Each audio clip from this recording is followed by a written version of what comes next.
Supreme કોર્ટે પણ કીધું કે ન લોકસભા ન વિધાનસભા सबसे ऊंची ग्राम सभा ત્યારે આપણા મુખ્ય વાત કરી કે ગ્રામ સભાનો પાવર છે અનુસૂચિત 5 વિસ્તારમાં ગ્રામ સભાની પરવાનગી લેવી પડે આ વિસ્તાર પૈસા 1996 અંતર્ગત આવે છે તમારે આ કાર્યક્રમ કરવા માટે તમારે આ પ્રકારનું પ્લાન્ટેશન કરવા માટે ગ્રામ સભાને કેમ જાણ કરવામાં નથી આવી ગામ લોકોને કેમ નોટિસો આપવામાં નથી આવી ગામ સભાની મંજૂરી કેમ લેવામાં નથી આવી એવા સવાલો કરતા વનકર્મીઓએ પોલીસ અધિકારીઓએ ઉશ્કેરાઈ જઈને આપણા 10 થી 15 આગેવાનોને પકડીને બળજબરીપૂર્વક અહીંથી પોલીસ સ્ટેશને લઈ જવા માટેના પ્રયાસો કર્યા ત્યારે ગામના લોકો એમને છોડાવવા માટે આગળ આવ્યા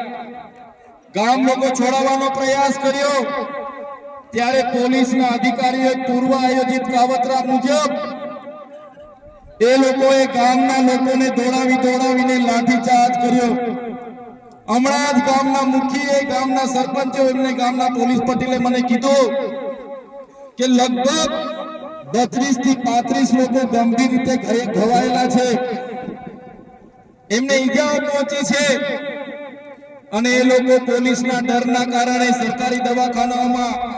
નથી ગયા પણ ઔષધિઓની દવા કરે છે દેશી દવા કરે છે અને આજે પણ એ લોકોની સ્થિતિ ખૂબ જ ગંભીર છે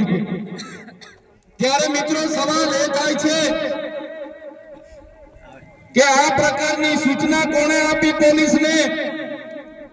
કયા ભાજપના નેતાઓએ પોલીસને મોકલ્યા કયા ભાજપના નેતાઓના ઈશારે લાઠીચાર્જ થયો કયા ભાજપના નેતાઓના ઈશારે અહીંયા 27 જેટલા ટીયર ગેસ છોડવામાં આવ્યા અને કયા ભાજપના નેતાના ઈશારે અહીંયા 50 થી પણ વધારે રાઉન્ડ ફાયરિંગ કરાવવામાં આવ્યું આ ફાયરિંગમાં નાસભાગ કરતા ઘણી માતાઓ ઘણા બહેનો ઘણા વડીલો ઈજા પામેલા છે ત્યારે સાથીઓ આપણો આદિવાસી સમાજ સંવિધાન અને સંવાદમાં માનનારો છે આપણા લોકોએ સંવિધાનની વાત કરી સમાજની વાત કરી અને વન અધિકારીઓ અને પોલીસ અધિકારીઓએ એમનો સત્તાનો ઉપયોગ કર્યો ભાજપના નેતાઓના ઈશારે આપણા લોકોને ડરાવવાનો ધમકાવવાનો ઉપયોગ કર્યો આપણા લોકો પર લાઠીચાર્જ કર્યો ત્યારે આ ભાજપની સરકારને એમના એસપી ને એમના ડીવાયએસપી ને એમના ડીસીએફ ને આ ચૈતર વૈસાવા કહેવા માંગે છે અમે આદિવાસી લોકો સંવિધાનમાં માનનારા છે અમે આદિવાસી લોકો સમાજમાં માનનારા છે અમારા આદિવાસી લોકોને તમે છંછેડ છો અમે સંવિધાનને હવે સમાજ સાઈડ પર મૂકીશું એ દિવસે અહીંયા હાર પારની લડાઈ થવાની છે આદિવાસી સમાજનો ઇતિહાસ તમે જોઈ લેજો આઝાદીની લડાઈમાં અમારા ગુરુ ગોવિંદજી લડ્યા છે ભગવાન બિરસા મુંડા લડ્યા છે ટાટિયા નાયક લડ્યા છે ખાટિયા નાયક લડ્યા છે જલકારી બાઈ લડી છે મહારાણા પ્રતાપનો ઇતિહાસ જોજો અમારા પૂંજા ભીલ લડ્યા છે ત્યારે આ સરકારોને અમે કહેવા માંગીએ છીએ દેશની આઝાદીમાં પણ રૂપસિંહ નાયક જેવા લોકોએ અમારા સ્વતંત્ર રાજ્યની સ્થાપના કરી હતી દેશના વિકાસમાં પણ અમારા આદિવાસી સમાજે પરસેવો આપ્યો છે લોહી આપ્યું છે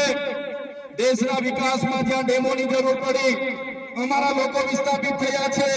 કોરિડોરની જરૂર પડી અમારા લોકો વિસ્થાપિત થયા છે નવા નેશનલ હાઈવે બનાવવા અમારા લોકો વિસ્થાપિત થયા છે એરપોર્ટ બનાવવા માટે અમારા લોકોએ જમીનો આપી છે જળ જંગલ અને જમીનો પર રહેનારો અમારો મૂળ માલિક આજે પોતાના સમાજ સાથે આજે ગામથી પોતાની સંસ્કૃતિથી પોતાની પ્રકૃતિથી છીનબીન થઈ ગયો છે આટલું બધું કર્યા પછી પણ અમારા લોકોને તમે રંજાડવાની વાત કરશો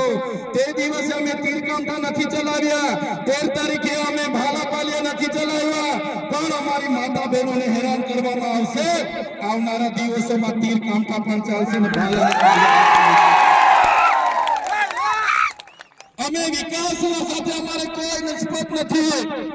વિકાસનો અમારે કોઈ વિરોધ નથી પણ આદિવાસીઓના ભોગે વિકાસની તમે વાત કરો છો એને અમે સંમત નથી એક બાજુ આઝાદીના 78 વર્ષ થઈ ગયા અમારા લોકો આજે આઝાદીના 78 વર્ષ પછી પણ 2% રોટલાઓ માટે અમારા લોકોને શહેરોમાં મજૂરી કરવું જવું પડે, અમારા બાળકોના શિક્ષણ માટે શાળાઓમાં શિક્ષકો માટે આંદોલન કરવું પડે, સારી શાળા માટે આંદોલન કરવું પડે, પીવાના પાણી માટે આંદોલન કરવું પડે, જંગલની જમીન માટે આંદોલન કરવું પડે, અમારી ખેતીના પાકના ભાવ માટે આંદોલન કરવું પડે, અમારા યુવાનો સાથે જે અત્યાચાર થાય એના માટે આંદોલન કરવું પડે, મારી બે દીકરીઓ માટે આંદોલન કરવું પડે.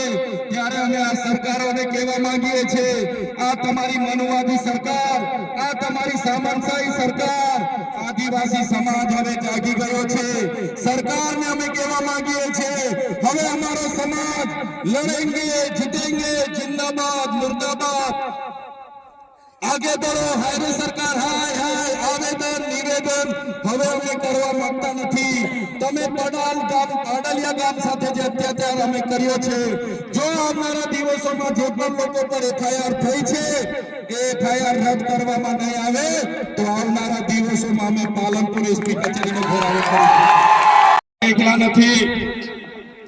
તમારી સાથે આખા ગુજરાતના આદિવાસીઓ ઊભા છે અને જે આદિવાસીઓને બદનામ કરવાનો એમના સરકારોએ, એમના મંત્રીઓએ કર્યું છે કે આદિવાસીઓએ હુમલો કરી દીધો, આટલા પોલીસ અધિકારીઓને હુમલો કરી મારી નાખવાના પ્રયાસ કર્યા, ત્યારે આદિવાસી તો અહીંયા 3 કલાક સુધી વિનંતી કરતો હતો કે સાહેબ, અમે અમારા બાપ દાદાઓથી અહીંયા રહીએ છીએ, 3 પેઢી 4 પેઢીથી અમારું ગામ છે, ઘર છે, અમારો કૂવો છે, અમે 2006 અંતર્ગત વન અધિકાર અધિનિયમ અંતર્ગત આ જમીન માંગવા માટેની અરજીઓ કરી છે, અમને સનતો પણ મળી છે, કેટલા લોકોની સનતો પણ પેન્ડિંગ છે, છતાં કોઈનું સાંભળ્યા વગર જે વન વિભાગ, જે પોલીસ અધિકારીઓ અને રેવન્યુ વિભાગે જે કૃત્ય કર્યું છે એની અમે નિંદા કરીએ છીએ, એને અમે વખોડી કાઢીએ છીએ. આજે અહીંયા લીગલ સેલના પણ મારા વકીલો, મારા એડવોકેટ ટીમો આવેલી છે. જ્યારે પણ આ ગામને ન્યાયિક લડતની જરૂર પડશે, જ્યારે પણ આ ગામના લોકોને લીગલી લડતની જરૂર પડશે, ત્યારે પણ અમે તમારી સાથે છે. અને જો આવનારા દિવસોમાં જે લોકોના આદેશોથી અહીંયા હિંસા થયેલી છે એ લોકો પર એફઆઈઆર કરવામાં નહીં આવે,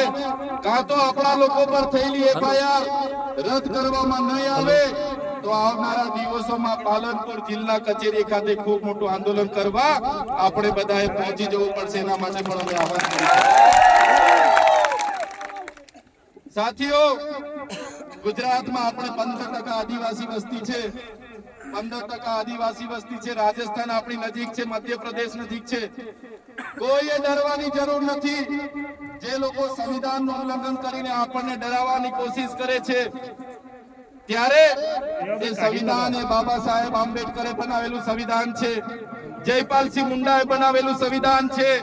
અનુસૂચિ 5 માં મળેલા આપણા અધિકારો છે એને બચાવવા માટે આપણે બધાએ હવે આગળ આવવું પડશે. મારા યુવાનો, મારા વડીલો, મારી માતા બહેનોને કહેવા માંગુ છું, આજે પાડલિયા ગામમાં જે થયું છે એની પાછળ ઉદ્યોગપતિઓના હાથ છે, એની પાછળ ભાજપના મંત્રી તંત્રીઓના હાથ છે. એમણે પોલીસ અને વન વિભાગને એમનો હાથો બનાવીને આપણી સાથે લડાવીને, આપણને ડરાવીને આપણી જમીન મેળવવાના પ્રયાસો કર્યા છે. ત્યારે આપણે બધાએ પક્ષ, પાર્ટી, સંગઠન, સંપ્રદાય અને બધું જ ભૂલીને એક આદિવાસી તરીકે જ્યારે પણ આપણા ભાઈ સાથે અન્યાય થાય, જ્યારે પણ આપણી બેન સાથે અન્યાય થાય, જ્યારે પણ આપણી જરૂર પડે ત્યારે બધાએ એક અવાજ પર ભેગા થવા માટે તૈયાર થઈ જવું પડશે, નહીં તો આપણી જમીન આ લોકો આપણા પરથી છીનવી લેશે. ત્યારે સાથીઓ, આજે મારી તબિયત પણ નરમ હતી, પણ જે મારી બેન કાલે પરમ દિવસે એમના વિડીયો મેં જોયા, ગામના લોકો સાથે સંપર્ક કર્યો, ત્યારે મને થયું કે જઈને બેનને મળીએ, હકીકત જાણીએ. અને અહીંયા આવીને જોયું ને જાણ્યું, ખરેખર ખૂબ અત્યાચાર આપણા લોકો સાથે થયો છે. અને પાછા આપણા લોકો પર જ એફઆઈઆર થઈ છે અને કોમ્બિંગ કરીને બધાને પકડવાની વાત છે. ત્યારે કોઈએ ડરવાની જરૂર નથી. ક્યાંય પણ તમારી સાથે અન્યાય થશે તો આખા ગુજરાતનો, આજુબાજુ રાજસ્થાન હોય કે મધ્યપ્રદેશનો આદિવાસી સમાજ તમારી સાથે છે. ત્યારે મારા વડીલો, મારી યુવાનો, મારા ભાઈઓ અને બહેનોને અમે કહેવા માટે આવ્યા છે, જ્યારે પણ આદિવાસી સમાજની લડતની વાત હશે, જ્યારે પણ આદિવાસી સમાજ માટે લડવાનું હશે, એ સડકથી લઈને સદન સુધી અમે લડવા માટે તૈયાર છે, પણ તમારો બધાનો સહકાર અમને જોઈશે, ત્યારે આ લોકો સામે અમે સમાજ સામે લડીએ છીએ, સમાજ માટે લડીએ છીએ, સરકાર સામે લડીએ છીએ, ત્યારે આ સરકારોને ગમતું નથી. અમને પણ જેલોમાં નાખી દેવામાં આવે છે, જેલોમાં લઈ જઈને અમને ડરાવવામાં આવે છે, ધમકાવવામાં આવે છે, વેદના આપવામાં આવે છે, મારા પરિવારને પીડા આપવામાં આવે છે, છતાં અમે ડરતા નથી અને ડરીશું પણ નહીં. મારા સમાજના તમામ મુખીઓ, મારા પટેલો, મારા સરપંચો, મારા તમામ પદાધિકારીઓ, યુવાનો, વડીલોને અમે કહેવા માટે આવ્યા છે, જ્યારે પણ આદિવાસી સમાજ પર આફત આવશે, આપણી અસ્મિતાની વાત હશે, આપણી સંસ્કૃતિની વાત હશે,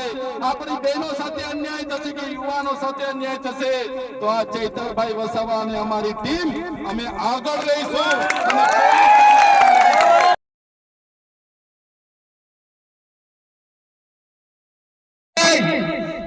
તમારે એફઆઈઆર કરવી હતી, જે પોલીસ અધિકારીઓએ લાઠીચાર્જ કર્યો, જેમનો આદેશથી લાઠીચાર્જ થયો, એવા ઉચ્ચ અધિકારીઓ પર એફઆઈઆર કરો, એ નેતાઓ પર પણ એફઆઈઆર કરો,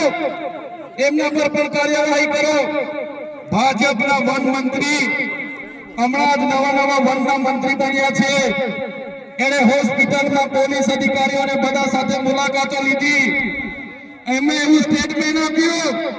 કે જે પણ લોકોએ જંગલી લોકો અમારા પોલીસ કર્મીઓ પર હુમલો કર્યો છે એમને છોડવામાં નહીં આવે. ત્યારે મીડિયા મિત્રો, એ ભાજપના મંત્રી, એમના કલેક્ટર, એમને કહેવા માંગુ છું, છોડવામાં નહીં આવે. નહીં, આ આદિવાસી સમાજ છે, અમારા એક પણ અમારા પાડલિયા ગામના એક પણ આગેવાનને ખોટી રીતે હેરાન કરશો તો અંબાજીથી ઉમરગામ નહીં, રાજસ્થાન અને મધ્યપ્રદેશના પણ હજારો આદિવાસીઓ અહીંયા આવીને ઉભા થઈ જશે. એફઆઈઆર રદ કરો, અને તમારે એફઆઈઆર કરવી છે તો બંને પક્ષે એફઆઈઆર કરો. તમારા પોલીસ અધિકારીઓ, વન અધિકારીઓ પર બી એફઆઈઆર હોવી જોઈએ, અને નાના અધિકારીઓ પર નહીં, કોન્સ્ટેબલ, બીટગાર્ડ પર નહીં, પીએસઆઈ, ફોરેસ્ટર પર નહીં, એમના ડીસીએફ પર એફઆઈઆર કરો, એમના એસપી પર એફઆઈઆર કરો, એમના ડીવાયએસપી પર એફઆઈઆર કરો, કેમ કે એમના આદેશથી અહીંયા હિંસા થયેલી છે. ત્યારે સાથીઓ તમે જોઈ લો, આજે દેશમાં એ ચાહે છત્તીસગઢ હોય, ઝારખંડ હોય, આસામ હોય, મિઝોરમ હોય, મેઘાલય હોય, નાગાલેન્ડ હોય કે મણિપુર હોય, આજે આદિવાસીઓ સામે પોલીસ લડી રહી છે, આજે દેશની આર્મી સામે આદિવાસી લડી રહેલો છે, આજે આખા દેશની અડધી આર્મી આદિવાસીઓ સામે લડે છે. કેમ કે આદિવાસી આજે પોતાની મૂળ જમીન બચાવવાના પ્રયાસો કરે છે, અને આ ભાજપની સરકાર એમના કેટલાક ઉદ્યોગપતિઓને આ જમીનો આપવા માટે, એમના નામે આ જમીનો કરવા માટે આદિવાસીઓની જળ જંગલ જમીન છીનવી રહી છે. સંવિધાનના જે પ્રાવધાન છે, અનુસૂચિના પ્રાવધાન છે, ઉલ્લંઘન કરીને સત્તાનો દુરુપયોગ કરીને આપણને રંજાડવામાં આવે છે. ત્યારે મારા ભાઈઓ, મારા વડીલો, મારી બહેનો, મારી માતાઓ, આજે તમારા પર અત્યાચાર થયા છે. ગઈકાલે કેવડિયાવાળા પર અત્યાચારો થયા હતા, દાહોદવાળા પર અત્યાચારો થાય છે, પોળાવાળા પર અત્યાચાર થાય છે,